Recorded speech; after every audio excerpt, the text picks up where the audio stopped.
Yeah, just not funny is the problem, you know. If I can get a sense of humor, I'll give it a try. But Listen, if you have religious trauma, I guarantee you're hilarious. Like that's how that works. Like that's just no, how I that don't works. have any religious. Well, oh, actually, wait, I do. I was gonna say you're here. Like you fit here. Wait. Now that I Yeah. think about it, 100% of the proceeds gained from this monetized episode will be donated to sciencesaves.org. Thanks for listening.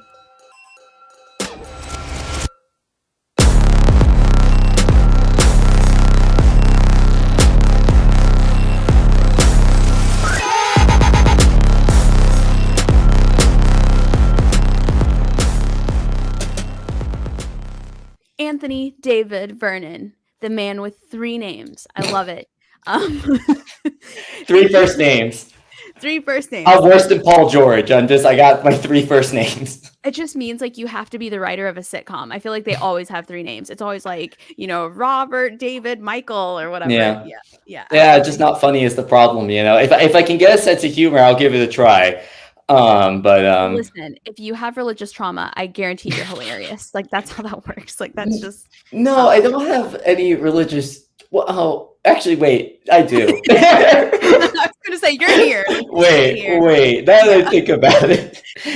So you originally reached out to me because Yes. you currently study religions at the University of New Mexico, right? Yes. Did I get that correct? Yes, I'm a religious studies scholar at the University of New Mexico and a master's student in philosophy at the university. Now, one thing that I thought was super duper interesting was that you were studying religions, but you are no longer religious. That's one of the things that like stood out to me the most. How and why is that? Like, how does one go from being religious to non-religious and then still deciding for a career related to religions? Yeah, I was religious very young, and when I mean religious, like in a religious background. So I stopped believing in 6th grade, so very, very early. Wow, that is early. Yeah, so my background's kind of strange because my grandmother is religious, and like a lot of my surrounding Cuban family is Catholic, like any good Hispanic, just a lot of Catholicism. And my parents, meanwhile, were not religious, but put me in a religious school, but didn't tell me anything against religion for a long period of time until. What do you think that was? Well, I know. Well, I don't know. I think my mom's answer is she wanted us to have a sense of morality, but she's not religious herself, so clearly there's a missed logic there because she thinks she's moral, I assume. So it was very strange, and I stopped. And my mom was actually also the reason I kind of, in large part, went down this path. So in 5th grade, I had a very tall teacher, like over 6 foot tall female teacher. And I was rereading the Bible to ourselves. I think we all had to like find a verse or something. And I found a verse in Exodus about God talking about that he's a jealous God. And I'm thinking in my head, it's God. Like, what's he got to be jealous of? He's God. Like, this is just 5th grade logic. And so I asked the teacher, and, he's like, oh, he's jealous for our love. And then my response was, well, he's God. He can just have it. Right. And so but the teacher eventually gets very angry with me, and I come back home on a fire and brimstone tirade. And my mom was like, we're not having this. And pulls out a kid's book called, I think it's something like All the Religions of the World. And that kind of set me on the interest in religion and faith, and, and yeah, so that's kind of that. The TLDR. Not religious, then put in religious schools, then became such a zealot that your mom was like, nah. And then she like took you out of religion, and now you're fascinated by religions. Yeah. I'm fascinated mainly by I've gotten a little, I used to say I was fascinated by faith, but I've secularized it a lot more in throughout my philosophical studies. So I'm fascinated by certain pointed faiths and the very structures of religion. And I think for a lot of people, religion is the closest they get to philosophy anyways. And as someone also interested in philosophy, like, this doesn't help, but Philosophy became a later interest. Religion came more so because it was the more immediate philosophy I had a hold of. My school, when we had one philosophy course in high school.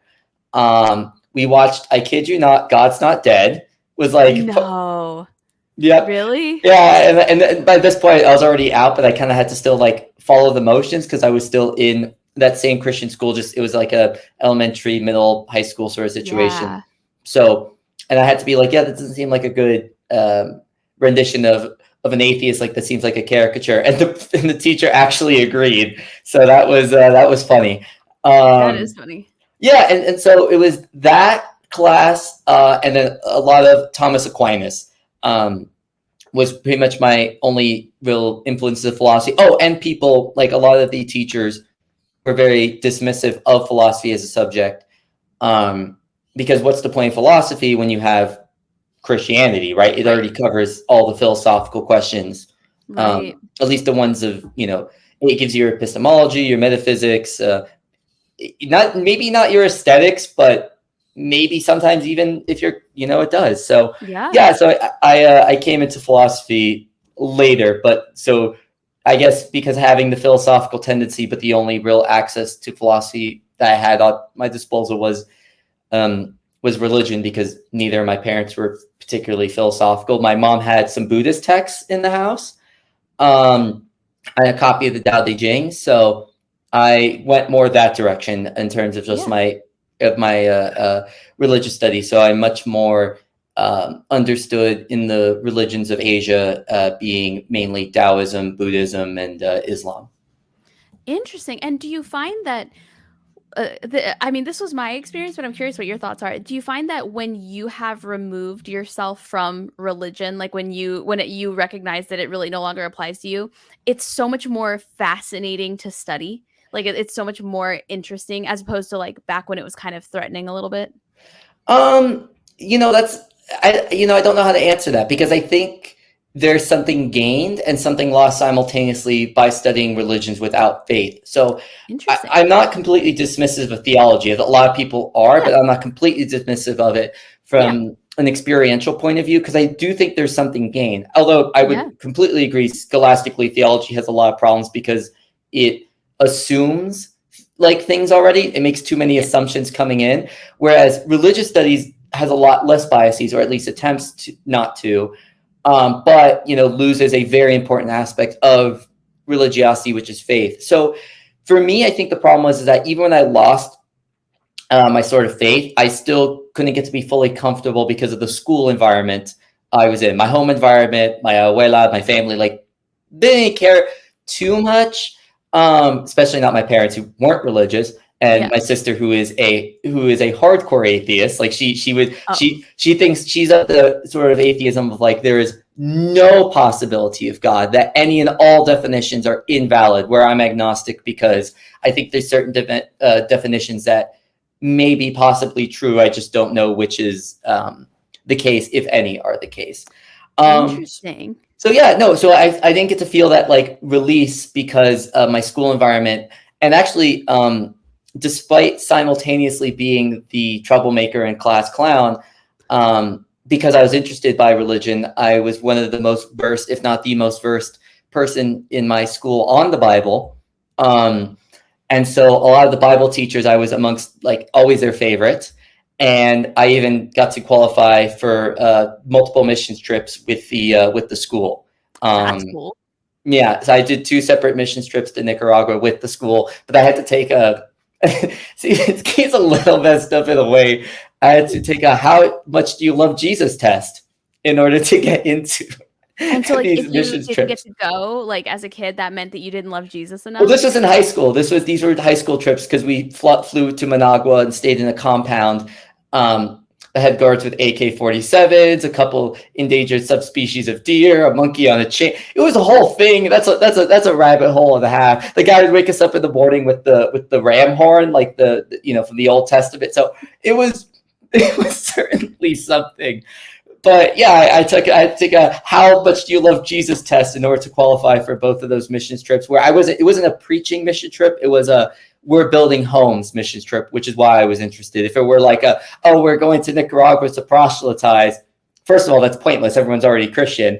And so second of all, it was building homes and donating to some toys to an orphanage and a couple other little things. So that is cool. Yeah, like when mission trips are genuine, I don't have any problem with them at all. It's when they're just for the Instagram, the Instagram photo with all the little village children, that those are the ones that make me crazy, where I'm like, everyone else in my group was very Instagram about it. Yes. I mean, maybe no, literally everyone. Now I think about it, except for the guy running it, Tick Nolander. That was his name. He's awesome. Love the guy. Did he guess? No, he got his master's in comparative religions. But Tick Nolander, the guy is awesome. And I was grateful to him for. I took the only world religions class I had in high school was with him, but it took a very okay, this is what other people believe, and look how wrong they are. Look how much better ours is. But that's really funny. But he did a pretty good job explaining everything. Like, it wasn't the only time it was of most inaccuracy. Well, I wouldn't say inaccuracy, but the least fairness would be Satanism. We actually did Satanism our last week, and it was just to bash Satanists as people who literally sacrifice children on the regular, which they're the ones who the Satanists, the ones who they stay funded because of abortions. They're the ones who just that's how they fuel their building, is through abortion. So make sure that you keep having those so that they can stay afloat. Yeah. That's interesting, because I feel like we all knew at least one person in high school who would keep that rotten little string bracelet on until it was disgusting, and when you were what is that, they'd be like, oh, this is the bracelet that the children made me in the village. And you're just like, I thought you referred to the silly bands. That's what I thought you were referring to. No, the ones that they're this, they want you to ask, even when it's falling off. Oh, yeah. But that's cool though. That's really cool. That you went and did you feel impacted by those trips, or did you feel like you were making an impact when you went? Well, in a relative sense, yes, but in a other relative sense, no. And that sounds stupid, but it sounds in a relative sense, yes, compared to what the material conditions that the individuals we assisted had before, yes, they were improved. However, relatively compared to the individuals I went to school with, it was the type of school where we had a guy that pulled up in a Ferrari, people with customized Jeeps. It's Miami, so some of the private schools get ridiculous in terms of how much money people have. So, but that being said, it's a private school in South Florida. Yeah, people had to make. So it's in that sort of relative sense, when you see the what's the word I'm looking for? The gross materialism of your classmates and their parents, and then how little they give back in comparison, was just kind of. That's the part that relatively sucks. So the relatively good in the sense of, okay, yes, we improved the material conditions of individuals, but how much that I was able to give versus, how much there was to give in this environment, at least, was a penance, unfortunately. Yeah. Interesting. And so what was it about religion or philosophy, or maybe the combination of the two, that made you decide that this was what you wanted to you're getting your master's, so I know you've been looking at it for many, many years. What was it about that made you really want to focus kind of your trajectory on religion and religious beliefs? Well, funny enough, I got my bachelor's in history, so it kind of actually came a little later, but the religious stuff was already always there. So I've just been genuinely interested in topics surrounding the humanities in general. And I think what sparked me is how little I understand people. I think that's what genuinely sparked me. Really, though, truly. Yeah. It's astounding how much we think we know about people until you start looking into things like religion and their beliefs and things like that. It's wild. Yeah. Yeah. So I think for me, at least, in the exposure to other ideas and the radical different ways people think, that also fascinated me, and the radical ways in which different people have lived. So, yeah, I think that sort of understanding of the dramatic differences amongst people have always fascinated me. And my former boss, because I've transferred within religious studies, but my former boss has a great expression about religion, which are very much is the opposite of what the Baha'i think, which is basically the idea that all religions are after something fundamentally different. And I do agree with that, because while there may be some points of commonalities, the ethics of Buddhism are very similar to the ethics of Christianity, the metaphysics of Taoism and the metaphysics of Christianity are just dramatically different things, and the goals of each sort of faith practice and how they're understood by their practitioners are dramatically different. So I think that's what interests me, is these different intersectings and the notions and ideas themselves. Interesting. So, because I feel like, and maybe it's just because I really haven't heard of, my emails don't really get responded back from like Buddhist, Taoist thing. And so most of the people I've had on my podcast have been like Christians or people from the Nation of Islam, or people who have a background in Judaism. And I would have thought that they were very similar.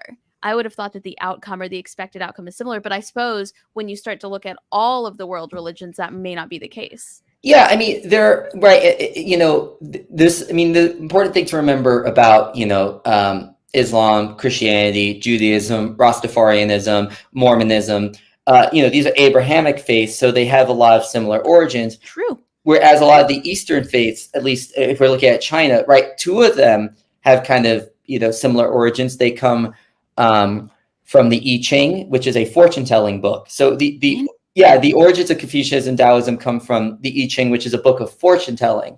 At least not I Ching. I'm gonna it's just I-Ching, and it's not the entire. It's more so an origin for Taoism than Confucianism. Confucius studied the I Ching and commented on later in life, but so Confucianism comes from more of a combination of this in its later development, at least later for Confucius himself, and a conservative look at Chinese history, whereas Taoism pretty much developed from this work of fortune telling and went from there. And then you have the third religion that dominates China, Buddhism, having very different, as a heresy originally of Hinduism. And so the differences are there and dramatic, and the influences are there, but there are certainly religions that have more, connections and shared elements, and then there's religions with dramatically different ideas. I mean, especially, something like a really good example I like to use is the Bon faith, comparing that to Christianity, because the Bon religion is a polytheistic faith that dominated the Himalayan region before the introduction of Buddhism onto the region. And the Bon religion is very much focused on this idea of like almost self-forgery through like a sort of, how do I want to put it? Not through necessarily physical strength, although it's not a part of it, but more along the lines of like everything you do is a forging towards some other end in this life. Whereas unless you're Nietzsche, Christianity is always towards the end of heaven. So yeah, the differences are kind of stark. Interesting. Has there ever been a religion that you've stumbled upon where you're like, if I were to become religious again, this is probably the one that I would believe in the most? It wouldn't be a religion necessarily that exists, but I'm not completely unconvinced by monism, pantheism, or panentheism, which I guess to summarize quickly, monism is all is one.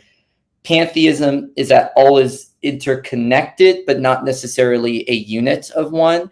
And then panentheism is that there's some separate force that connects everything down below. So monism would be from like Spinoza or Hegel. Pantheism would be, I'm trying to think of a really good example of a pantheist, but it's not coming to mind. But typically pantheism is falsely ascribed to Hinduism. New Age. The New Age individuals are often pantheists.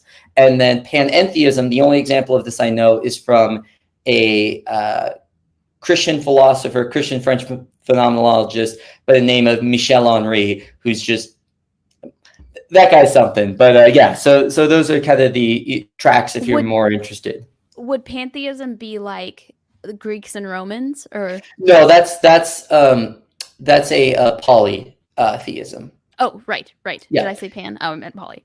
Yeah. But like, so multiple gods basically would be poly, and Yeah. then mono would be like Christianity, one Yeah, that's God. monotheism. Yeah. So Yeah. there's and it's good not to conflate monotheism with monism. Oh, what's the difference? I thought that's what you were saying. No. So monism is that everything is literally one thing.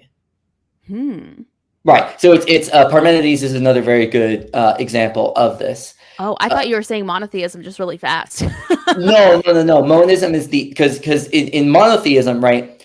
God is a separate entity from Right. all else, and it's the only God, but it's separate apart. Whereas in monism, everything's interconnected. In pantheism, everything's interconnected, and in panentheism can be a monotheism, but it's a where the God is separate, but everything else is interconnected. Interesting. Yeah. Interesting. I'm gonna write those down. So, but there's not been like one where you're like, oh, that's the most attractive one to me.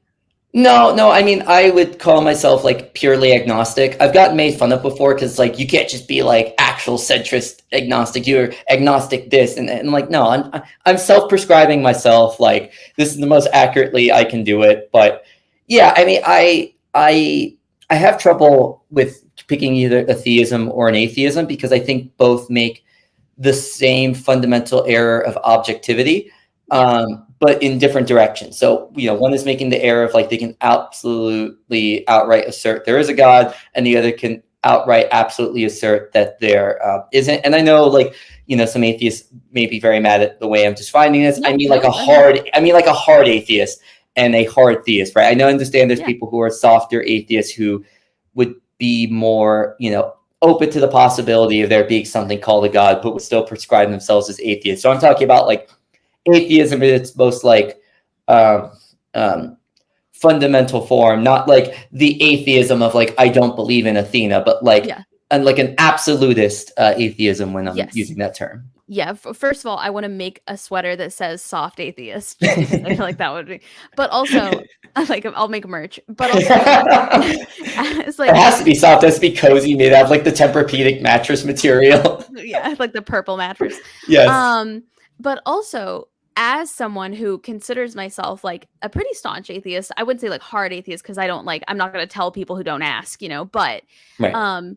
I also am uncomfortable with absolutes, and you're absolutely right about that. Ironically, that like saying like I am 100% correct about something, or I am 100% sure of something is very difficult. So the way I always try to word it with people is I have seen all that I need to see in order to believe that, or I have not seen what I need to see to believe the other one. But you're right. Like these absolutes can almost be detrimental because I think if you deal in absolutes all the time, you might miss out on the opportunity to like discover new things or find out things about yourself that you may not have allowed yourself to had you just been like solid in your absolutes the whole time. Yeah. And I think that was one of the thing I needed, the thing that was helpful for me of having all that, all the religions of the world book when I was super young is knowing that there were other ways of thinking. I didn't like jump on any sort of like new faith or something. I just needed the fact that there were other perspectives, right? Because here, no one told me otherwise. And everyone who was telling me, oh, like Jesus is your Lord and Savior. He's the master of the universe, King of Kings, Lord of Lords, whatever sort of stuff was being told. And so, and I'm, obviously as a kid, I'm trusting adults, right? With all sorts of, information and understandings. And if everyone in my life is agreeing that it's a thing, doesn't matter how logical, illogical it is, I just assume as a little kid, like I must be missing something. Yes. And then as I've gotten older, it's like, no, I think a lot of people are, and this is obviously pointing the finger at myself, like a lot of people are missing something. And so I think that's my inability to jump in one direction or the other, at least in regards to the religious question. But I'm still fascinated by it, and I want to be respectful of any and all traditions I study. So, there's no like I didn't end up in the situation where I disengage or like, or like aggressively, engage with people. I've ended up in the position of like, what do you believe and why? And maybe being more Socratic with religious individuals, as opposed to being, Nietzschean in the sense of just like, no, we're taking you down. We're hammering you. We're getting you out of here. So yeah. I will say you're the first person I've ever met who's laughed and gone Nietzschean. Like, you know what I mean? Like, yeah. It was like so genuine though. I'm a nerd. I'm a nerdy dude. But yeah, my page right now for my graduate program, to the three things highlighted are Taoism, absurdism, and Nietzsche. Because I saw that. I was going to ask you about the absurdism part. I thought I've never seen that on somebody's bio on a school page before. Well, it's just for your philosophical interests, and I put those three. I mean, there's other people in my program who have like a paragraph worth of stuff. Like, I'm into the hermeneutical, phenomenological essence of Heidegger's postmodern. It's like, it's like bam, bam, bam. You know, give me. You know. I like that though. Yeah, I mean but yeah, no, I think in terms of the absurdism was the one that you were interested in. Yeah, I was just curious. Like, it's such like a broad term. I was so curious, like, what kind of absurdism it is that you meddle with. So it's not like an absurdism that like I philosophically think we should be writing unicycles all the time and throwing tomatoes at pigeons. It's more an agnosticism on life meaning. At least that's how I understand Camus' take of absurdism. It's that you don't go into nihilism, but you don't attach yourself an inherent life meaning. You just create workable, utilizable life meanings, because ultimately the question of what is the meaning of life is unanswerable. So the metaphor he uses is Sisyphus, right? Like, you're going to constantly be pushing this difficult question always. But even in that, you shouldn't commit any form of suicide. So he's not only just the physical bodily one, but a suicide of life meaning, right? So he's very much against just like jumping into like a religion just because it gives you a life meaning. So and that's something I think maybe also keeps me away, is a sort of notion of that, like, the moment you jump into a religious understanding, you die to that life meaning. And, you know, there's people who I've seen who very much are rewarded in their religiosity, and I'm not going to like try to pull them out, but I think for me personally, like, I don't want to die to a limited aspect of existence, I guess, if that makes any sense. Well, and it almost sounds like the idea that he was describing is basically absolutes aren't great. Like, the way you were talking about it, I was like, oh, somebody else who says like, try not to live within absolutes because it's harmful and it's claustrophobic. Yeah, I mean, he was like that. Camus was like that in almost every aspect of his life. He was for rebellion, not revolution. You know, in addition to that, but yeah, I think ultimately, you know, it's these sorts of things where I think there's a funny sort of disconnect between those three, because, you know, there's Taoism, so there's the fascination with the religion. There's the absurdism, which is the you know, don't hop on board any life meaning. And then there's Nietzsche, who just wants to get rid of religion entirely. Well, he wants to maintain gods, but get rid of religions. But that makes sense to me. That makes perfect sense, because I feel like, especially in a country like America, God isn't the problem. Religion is often the problem. And it's not the belief in God that is making people try to promote harmful laws and things like that. It's the actual religion itself. Because when people say like, I'm doing this in the name of God, what they're usually doing is that in the name of Baptist or Presbyterian or evangelical or fundamentalist, right? So, I mean, that makes perfect sense to me, why you might want to keep the God, but not the faith or the religion. Yeah, I mean, you know, for him at least, the very essence of art is through the gods of Dionysus and Apollo. He very much has a lot of good and positive things to say about Jesus, and views Jesus as a renewer of the earth, as a rebellious psychologist against the morality of the Roman era. Even though he doesn't like Jesus's morality, he still admires Jesus's strength and power to overturn the entire Roman moral system into something closer to his. He despises the figure of Paul for like basically formalizing the church and making Christianity more metaphysical, and then he also detests Martin Luther, you know, for his for basically killing the Renaissance and giving the church its last breath. But yeah, so but for me though, I think ultimately, in spite of these sorts of things, like I always want to enter dialogues, you know, and I have to professionally to just give the bare bones, you know, understandings of things and respectfully as possible. The lecture I've given for the University of New Mexico, I give the Introduction to Islam lecture, because that's just out of the major world religions. We study the ones that I, you know, for the intro class, the ones that I can best lecture for are Islam and Taoism, and just Islam just, I think, makes more sense. And I think it's better to hear from a grad student personally, because I think a lot of younger individuals, due to the nature of the wars on terror, have had a very lacking nuance regarding Islam. And I'm not going to sit here and be like, yeah, it's completely unproblematic. And if I thought it was, I would be, you know, a Muslim, but I'm not, for a variety of reasons. And yeah, but it's interesting in my teaching, I've seen a lot of just religious ignorance. I think that's a problem, because I think it's something that's not going to go away, right? Yeah.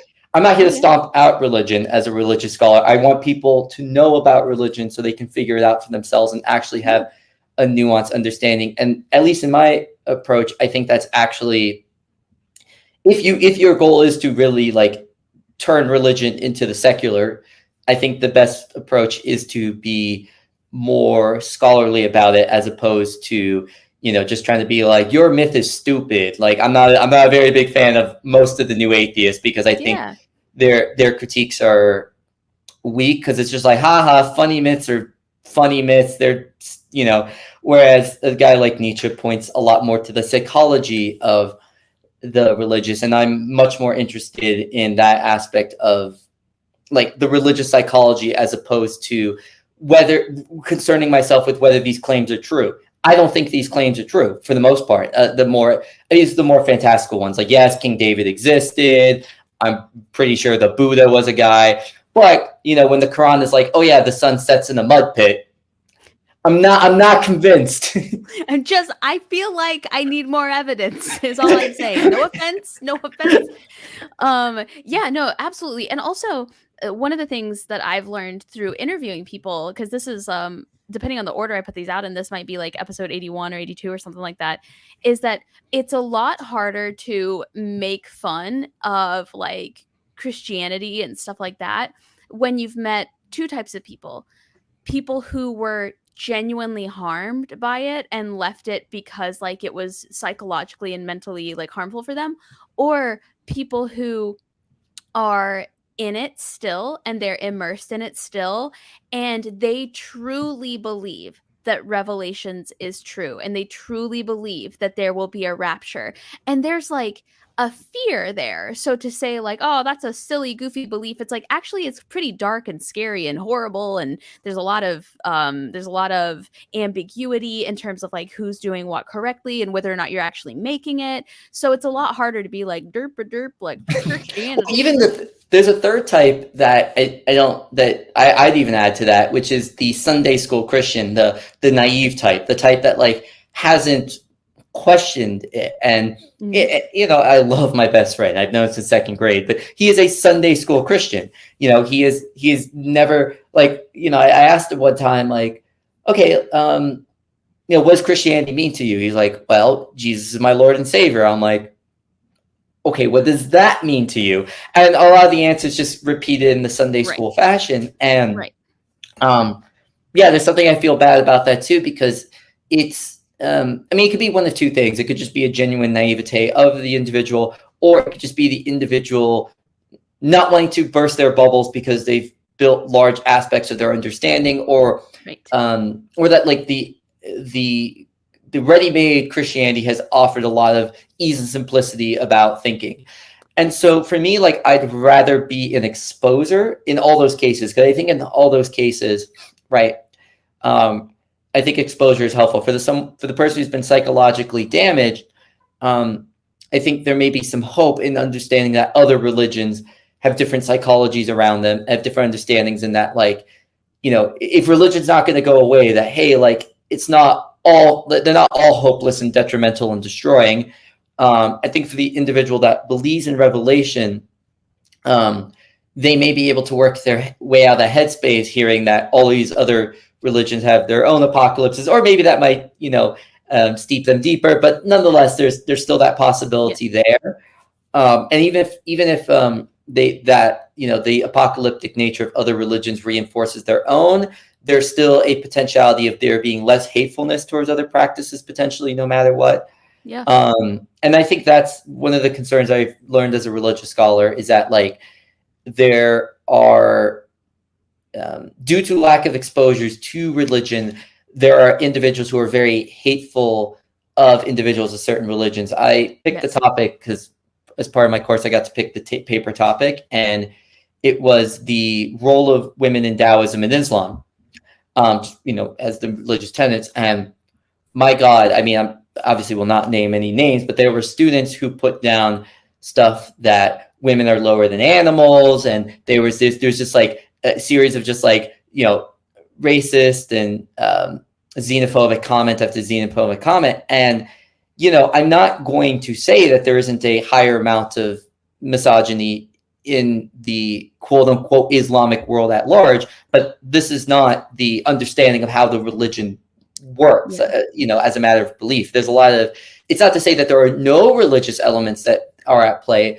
but a lot of the elements of misogyny in these cultures are sociological, in addition to the religion. So yeah, you know, and it was a lot of, like, a lot of it was like parroting Fox News. And it's like, look, it's one of those things where it's like, if individuals had chosen to do the research as intended for the paper, they might have learned something about these religions, that, oh, you know, okay, there is an unequalness amongst men and women through the fundamentals of the Quran, but also that, like, the Quran is not, like, as, you know, it's not as villainous towards women as you know, understood by the Fox News narrative. And as also someone who likes history a lot, the unfortunate thing is that the polytheistic religions that dominated the peninsula, and this isn't just Islamic propaganda, like, we're sure of this, that religion was even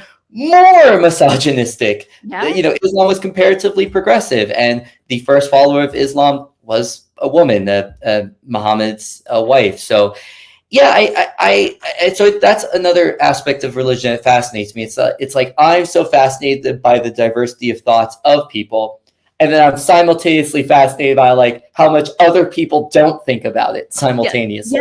Yes. Okay, that, I'm so glad you said that, because the number of, like, people who just get to walk around not thinking about religion every day is just wild to me, especially how many of them are religious. Like, that's just fascinating to me, that, like, that people don't think about that stuff. You know, to your point, what you were saying a moment ago, I think extremism exists in all religions. So, you know, I remember when I was very Baptist, and every time that Westboro would make the news, I'd be like, we're not like them. We're not like them at all. Like, they say they're doing it in the name of God, but they're not doing it in the name of, like, the Baptist God or the Christian God. Like, they're so different. So, you know, that's like an idea too. And I think it's always easy to discriminate based on those extremes that we see. One, because that might be the majority of what we see. You know, non-extremism doesn't make good news. It doesn't make good headlines. It doesn't make fear-mongering headlines that people just eat up, you know.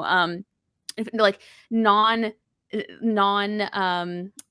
was trying to, I lost that thought as I was saying it. No, I mean, like, what doesn't make the news is, like, a lot of the student security here, right? Like, a lot of them just happen to be you know, Muslim, and it's like, what doesn't make the news is, like, me accidentally interrupting their call to prayer and then coming back in and joining them for coffee. Like, that's not gonna make the news. Like, agnostic has coffee with, you know, like, no, it's just a normal daily interaction, because that's how most of it is.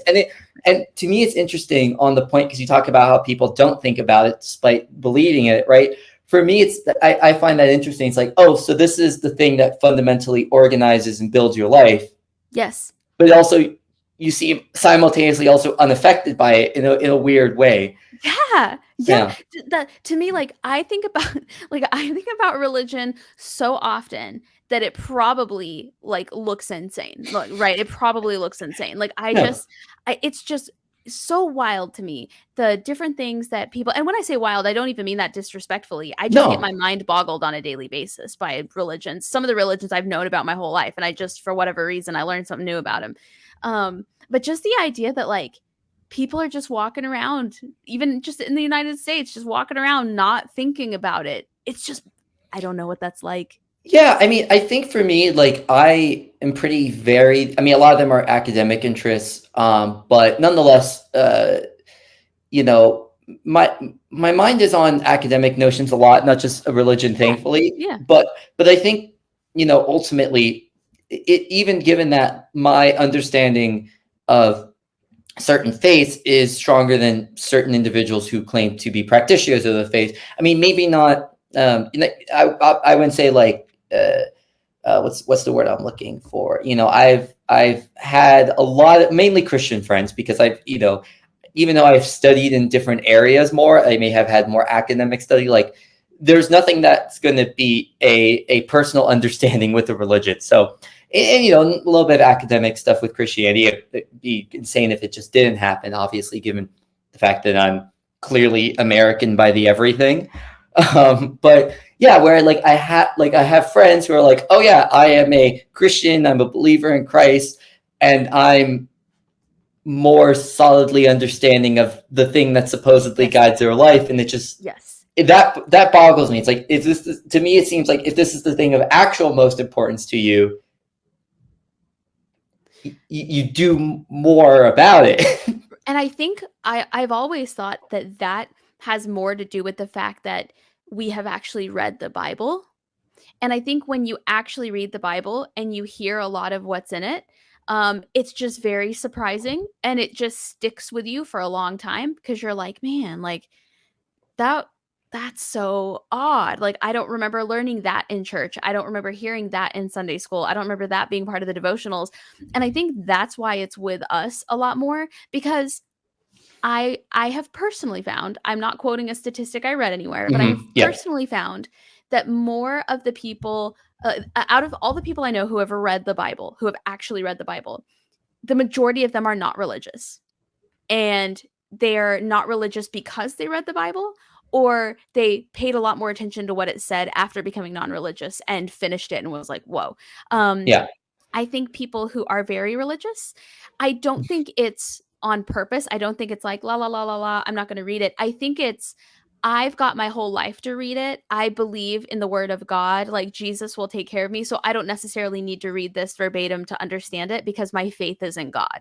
Well, it's the simultaneous, at least for me, when it comes to Christians. I mean, I can't speak because this is not a phenomenon that happens in Islam, right? Like every like Muslim will read the Quran. Like that is just a thing. Flat out. I mean, obviously some more than others, you know, but like I'm saying as a general, like most of the time rule of thumb, like this is not an issue in Islam, right? It's almost a requirement of the faith. But with Christianity, right, you have two simultaneously understandings, I think, built up into this. One, the Catholic Church, you know, just reading the Bible out to individuals in a language they didn't understand, simultaneously coupled with Martin Luther's notion of faith not works, right? So it's like, as long as I believe, the words are relevant and important, but they're not as important as my faith.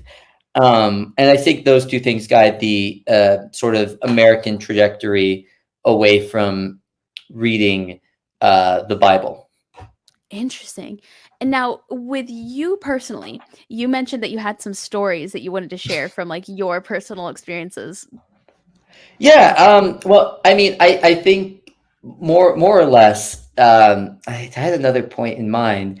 Oh, well, we can skip it. Did I throw you off your game? No, I got thrown off my own game. That's right, you did. It wasn't my fault. Yeah, I got thrown off my own game. So yeah, I'll tell a story about the sort of environment I'm in, because I think, especially in the American situation, right, the fusion of politics and religion is very clear and evident.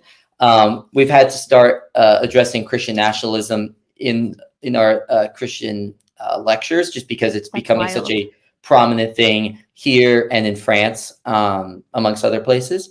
Interesting. Yeah, a little bit with Marie Le Pen, a little bit of members of that party. I'm gonna look it up. Yeah, just not like, I don't know if she herself is, I believe not, but there are Christian nationalist elements in France. Yeah. But yeah, so I went to a religious high school, a Presbyterian high school, and at the time they got rid of this policy so the school could tell people to vote for Trump. But at the time, this was during the election of Mitt Romney and Barack Obama, and I was a high school student. Am I older than you? I thought we were the same age. No, I got gray hairs, but I am, and I got a baby face, but I'm 25. So okay, I'm like right in the middle of that. Interesting. I thought we were the same age. That's interesting. No. I'm relatively 32. young. Yeah, no, I'm not too far off, 25, but I'm not old as fuck like you. No, I feel old as fuck because like I teach freshmen, right? Like I'm surrounded by undergrads all day. I just saw MA and I just assumed you were in your 30s. Like that. No, I get it this week actually. I don't even technically have it yet. So there we go. That's cool. I get it, and anyways, going back. Neither here nor there. Neither here nor there. So Bring it back. Obama, Romney, election. I go into my science class, and it was taught by this guy who I'll refer to as Mr. W. Mr. W was absolutely jacked. He just had muscles like out the wazoo, and he was in his 60s. No, he looked like Igor. Oh, okay. but with jacked, jacked, like very fit Igor. And he would wear his master's robe during every lecture, I'm gonna call it. Oof, that's like wearing your Letterman after high school. Yeah, and then he had a mini fridge full of Pepsi. Like only full of Pepsi and nothing else. Why am I most disturbed by that detail? Why is that what Well, he thought water was bad for you. Like he legitimately thought water was he'd give this thought experiment of, if you're on a desert island, would you rather have a liter of water or a liter of Pepsi? Water. Yeah, obviously, but he answered Pepsi because of the nutrients. If I was trapped on a deserted island with nothing but Pepsi, I would jump off the highest peak. I would just jump. Yeah, also condensation comes from wood nymphs. Okay. What subjects do you think this man taught? I'm really afraid to ask. The guy who hates water, what do you think he taught? Did he teach psychology or something? No, thankfully not. But he did teach marine biology and anatomy.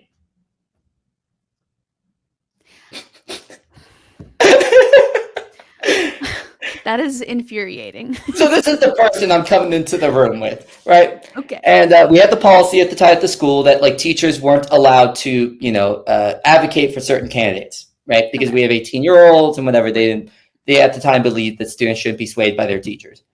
So I come in, just walking in, and I see very obviously on the wall a stack of Mitt Romney signs, just like a good 10 to 15 Mitt Romney signs, yard signs. And I'm like, I got two options here. I could either report this man or go with what I went with. Hey, Mr. W, who are you voting for? This man then grabs the signs, and as he's putting them behind his mini fridge, he says verbatim, "I'm not allowed to disclose that." Loophole's a loophole, I guess. He didn't disclose it. I mean, he obviously did with the giant Mitt Romney signs. Oh, I'm just holding these for a friend, of course. He did. If somebody was audio recording the class, they wouldn't know. They wouldn't, but they were video recording. They would. He was probably so old he didn't know you could video record. No. I mean, yeah. So that's the thing that's fascinating. I think, with there's certain forms of I guess to bring this to the serious point, it's there's certain forms of religion that like are inherently political, especially a lot of Chinese forms of religion, because there's no separation between religion and philosophy in the Chinese sense, or the a little bit now in the Japanese sense, but and a little bit in the, but not a little bit depending on the Indian sense. Like if you're a Sikh, you're able to separate it at times, kind of now, but not. Point being, but yeah, it is fascinating that religion is, still remains a political tool even to this day, despite how, not to be mean to religions, but their political sciences aren't necessarily the most advanced. No, seriously though, literally. And like considering the foundation of our country in particular is separation of church and state. And like you literally have these people on camera at rallies going, let's get rid of that separation of church and state junk. And you're like, that's not junk. Like, have you spent any time looking at, no, I realize who I'm talking about. I'm like, they probably don't know anything about history. They probably don't care. And if they watched it, they'd probably be like, yeah, that's the way I want things to be now. Yeah. But it's just wild. It's wild that like, I feel like that is a very uniquely American thing. Like actually, you'd be surprised. I think, and this now actually brings me back. Now I remember what I was going to talk about, is that people's religion is often more so shaped by their politics, right? Yeah, totally. The religion is a packaged piece of the politics, as opposed to the religion shaping the politics that you think it would if religion was the foremost. Obviously, it's an American phenomenon in large part too. That'd be hard to ignore. But a good example of this outside the United States would be Hindu nationalism in India, right? Where there's this reconflation of Hinduness, and not to be imposing on Indian scholarship, but this is just at least how I understand it. The facts of the matter is like Hinduness was a colonial invention. Of course, people were practicing the faiths that surround Hinduism, but the Hinduism is more of a family of faiths than a single faith. So this idea of being Hindu was a British imposition, now being adopted by the people of the subcontinent to rewrite a past sort of history as a Hindu nationalist thing, that we are united as Hindus, and that's what makes us Indian. The fact that we are Hindu, ignoring. Not ignoring, because oddly enough, in Hindu nationalism, unlike other nationalisms, they've given the check mark to Buddhists, Sikhs, and Christians. Surprisingly enough, they're okay with Christianity. But it's more, Hindu nationalism has more formed in opposition to Islam. So it still has like, because when I was saying like the uniquely American thing, I feel like I have seen like religious nationalism, but I've never noticed, and maybe it's because I'm obviously not there overseas, but I've never noticed the same like racial undertones that come with ours. Do they also? Yeah, well, in the Hindu sense, and the reason I bring it up is because it's xenophobic. Because, like, yeah, a religion's not a race, but yeah. So but it's still like segregation of some sort. Yeah. So in the American, in the French understanding, it's both xenophobic and nationalist. Xenophobic and nationalist and racist. In the American conception, it's xenophobic, nationalist, and racist. In the Hindu conception, it's not racist, it's xenophobic and nationalist. That doesn't make it any better, because it's more violently xenophobic. Like the acts of violence committed by the Hindu nationalists have outdone most of the acts. Racism and xenophobia, I thought that was the same thing. No, xenophobia is a hatred against culture. It's a cultural hatred. Yes. Where racism is more, like literally like the color ethnic, of their skin. Color of skin. And I think the xenophobia is more prominent in a lot of these in Christian nationalism than people give credit for. Like, I think xenophobia is understudied. Not that racism shouldn't be focused on. It's just that like the focus and understanding of xenophobia is often lost in place of racism. Not that both can occur simultaneously, not that one is stronger than the other, but yeah. Do you think it's because the people committing the acts don't really give a shit about culture? They just look at you and go, you're dark, like, I don't want you here. Like, do you think that has more to do with it? Like, maybe they haven't done enough research to even understand they hate the culture?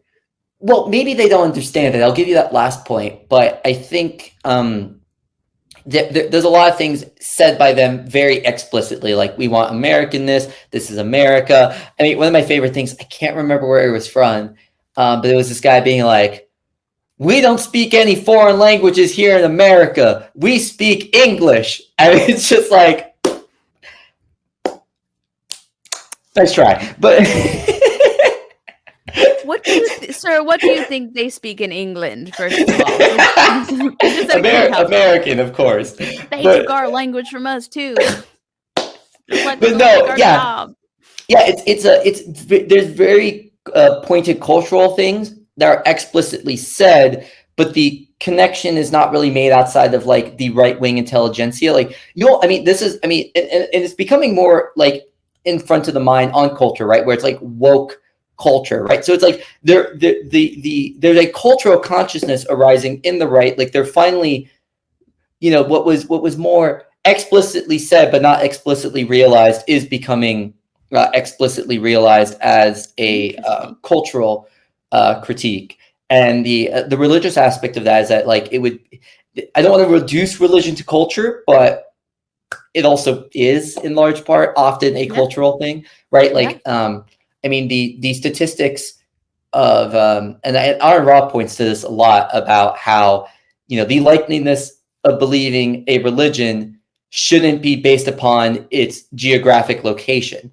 Like if it is the truth shouldn't be bound to Huntsville, Alabama, or Chennai, India. The truth is you think would be more widely adopted if it had at least in Aaron Ra's understanding had more validity. Yeah, and I've had people like I've had pastors on this podcast before say like, I'll be honest, like I think to me it makes the most sense because of where I was born. And you're just like, I mean, props to them for literally being able to say that. They don't pretend it's anything different, but still it's very interesting to be like, so there's a lot of religious people you'll talk to be like, would I believe something else if I was born somewhere else? It's like, yeah, because you're a psychological type. This is why Nietzsche's critique is so fascinating. It's a psychology, because it's like it's a psychological type that adopts certain religions. Interesting. Yeah. So has there been anything? One thing I've really enjoyed talking to you is that I thought when you were like, yeah, I study religions, I thought you were going to get on here and be like, this is wild and that's wild and this comparison, that comparison. But what you actually seem is like you have a very wide respect and interest when it comes to religions, and you seem defensive in a good way of like making sure that people understand what it is that they're saying and what it is that they're like parroting, because like are they regurgitating like the right information? Have they gotten the facts? And so I think it's very, very interesting. And you also have such like a respectful way of like correcting information. And so I don't feel like I can't ask you the difference between racism and xenophobia. But I said all that to say, has there ever been anything in your studies where that very much surprised you in a positive or negative way, where you're like, I didn't think I would find this out or feel this way, or maybe you discovered something about yourself through your studies? I mean, there's certain things that I've adopted from certain religious understandings. From Buddhism, I'm very much in agreement with their understanding of anatman, which is that there is no inherent selfness, that all selfhood is just an arbitration and a categorization that's a relative but not an inherency. I very much am very inspired by Taoism, not only in my literary writings, but I very much want to aim towards the star of simplicity often offered by Taoism, and also very much agree with the moral critiques of Zhuangzi. I think Jesus is a figure I admire for his just wisdom. There's just a very powerful wisdom found in Christ himself. I'm fascinated by even something as interesting to me, but as often goofed upon as Rastafarianism, I think has some very interesting elements of selfhood and the connectivity towards God. So I think in terms of surprising, though, I think I'm not surprised, but I'm fascinated. So,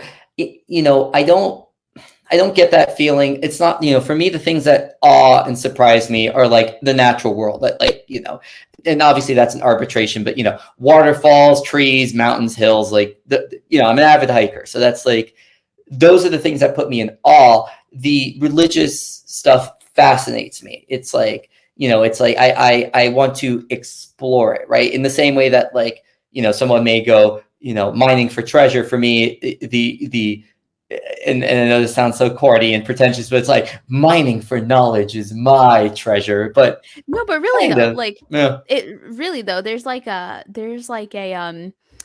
fervor, I feel like, that sometimes comes with like learning stuff and studying stuff and finding out more about stuff, where you just kind of, that's all you really want to do is just like learn more about that, and it's like important to you that you get as much access to it as possible. And so I feel that way. Like I completely agree with that. That makes perfect sense to me.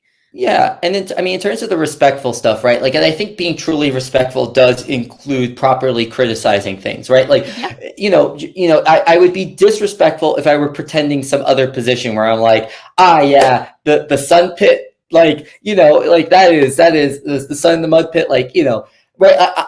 Like I will tease at things, of course. And, some people may say, oh, that lacks of respectability.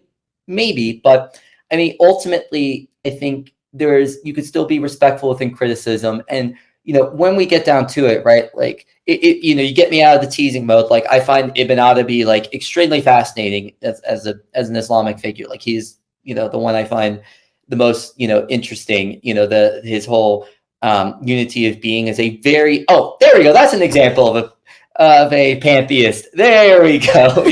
we found one. You can sleep tonight knowing that you found a pantheist. But yeah, no, I'm very fascinated by the Sufi tradition and the aesthetics. Oh my God, the aesthetics, the architecture, and historically, it's my favorite era. So like the Islamic history, while I have a background in the religion, I'm more fascinated by the early Islamic empires, the Umayyads and the Abbasids. But nonetheless, right? So yeah, I think respectability comes with also being genuinely yourself and not like breaking your character, because I think that's like a disrespect to others. Yeah, and I love what you said about how being respectful means also criticizing something fairly. I think that's so important too. Like you don't want to be so respectful that you end up like being dishonest about something or like overhyping something, but you don't want to be so critical that you end up being insulting, and you want to make sure your critique comes from a place of knowledge and information. Very interesting. So what are your plans in terms of when you're done with your studies? What would you like to do? I mean, that's a tough thing. I mean, I pretty much only want to study in a sense. No, totally. Yeah. But yeah, I mean, I will be getting an MFA in creative writing at Oklahoma State. That's what I'm doing right now. I'm almost done. That's cool. Yeah. So, I have I got some books and stuff out. So, I want to keep doing the book stuff and the teaching and the learning. And so, yeah, it's just a combination of, I mean, the main dream would be to also simultaneously travel the country in a van for a time, live in Europe. There's too many things, but ultimately, I think the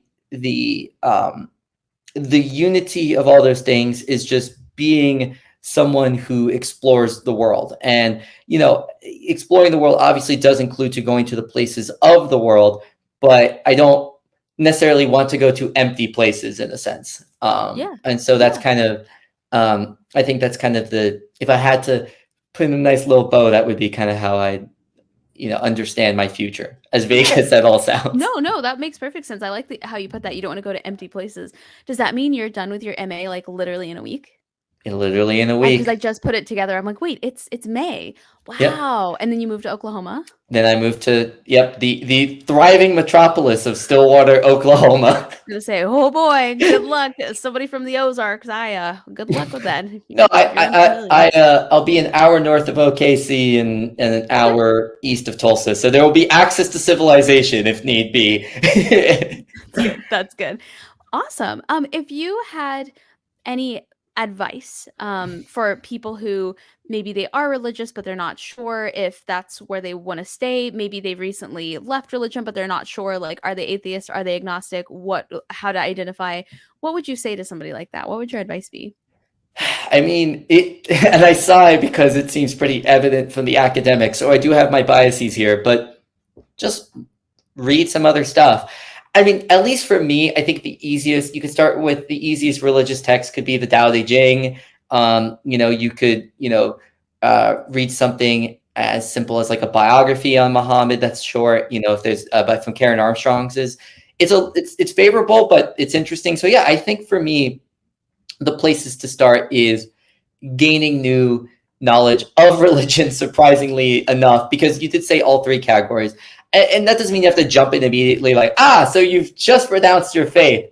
So here's some Taoism. Like, no, obviously that person is vulnerable in that particular moment. But I think the only way to work out of sort of traumas involving religion is to no longer treat it as an obstacle, but rather a happenstance of our sociological reality. And it's an effective one, obviously. The impact that religion has on our lives is tremendous, not only just historically, but still remains having large impacts.